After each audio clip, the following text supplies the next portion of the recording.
Ladies and gentlemen, or as a gentlemen and ladies, I am here today to put forward a feminist viewpoint on the gaming industry to show that media does have a role in shifting our perceptions of gender using the example Elizabeth from Bioshock Infinite.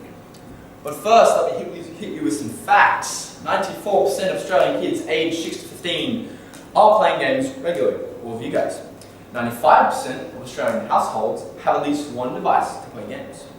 And game sales are more than double those of the box office, with $24 billion worth being sold every single year. The gaming industry, therefore, is one of our biggest forms of media. And by doing so, it has the power to control what you and I think is socially right or wrong. As our example, Elizabeth is female. Let's go through some portrayals of female characters within video games. Sex objects, or prizes, victims, feminine roles, and very rarely, heroes or action characters. Thompson and Zurban state that in mass media, such as gaming, compared to female characters, male characters appear significantly more, talk more frequently, and engage in activities such as showing and achieving leadership.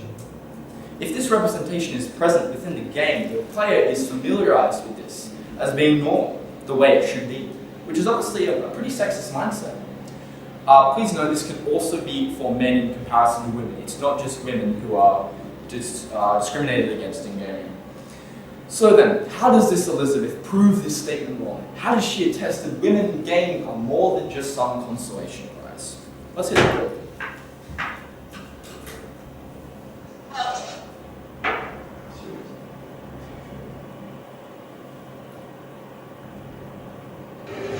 We have to do something. We have to act. We have to get in there. Come on, quick. Gotta get out of here. Boost me up. Out of the window and distracting.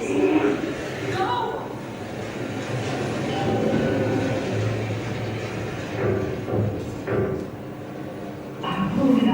This is a big graphic, don't worry.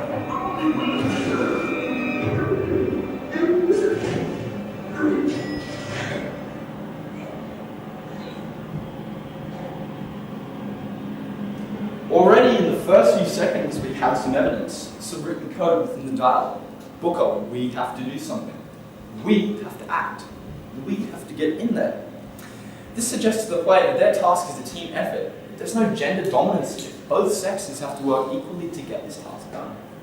In the next shot, we see Elizabeth taking the leadership role by suggesting the duo's next move, going through the event, and formulating the plan to stop the woman behind the glass.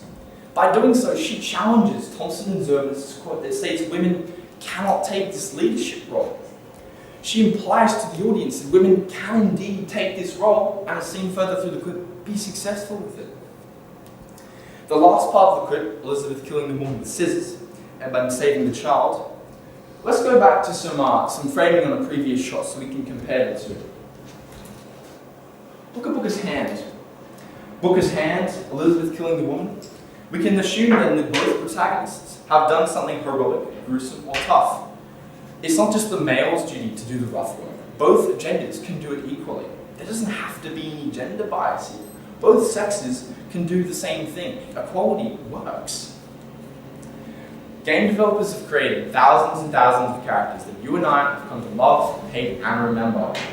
The freedom this genre brings has allowed for some pretty sexist character concepts to come through, unfortunately.